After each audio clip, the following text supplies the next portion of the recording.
حضور اکرم صلی اللہ علیہ وآلہ وسلم کا خاندان و نسب نجابت و شرافت میں تمام دنیا کے خاندانوں سے اشرف و اعلیٰ ہے، اور یہ وہ حقیقت ہے کہ آپ صلی اللہ علیہ وآلہ وسلم کے بدترین دشمن کفار مکہ بھی اس کا انکار نہ کر سکے۔ چنانچہ حضرت ابو سفیان نے جب وہ کفر کی حالت میں تھے، بادشاہ روم ہرقل کے بر دربار میں اس حقیقت کا اقرار کیا، وفینا ذو نسب، یعنی نبی صلی اللہ علیہ وسلم عالی خاندان ہیں۔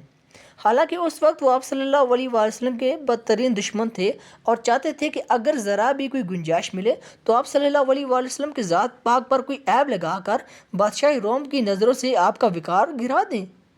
مسلم شریف کی روایت ہے کہ اللہ تعالیٰ نے حضرت اسماعیل علیہ السلام کی اولاد میں سے کنانہ کو برگزیدہ بندہ بنایا اور کنانہ میں سے قریش کو چنا اور قریش میں سے بنی ہاشم کو منتخب فرمایا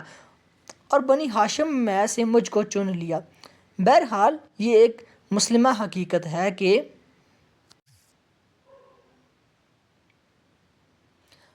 یعنی حضور اکرم صلی اللہ علیہ وسلم کا خاندان اس قدر بلند مرتبہ ہے کہ کوئی بھی حسب و نسب والا اور نعمت و بزرگی والا آپ صلی اللہ علیہ وآلہ وسلم کے مثل نہیں ہے۔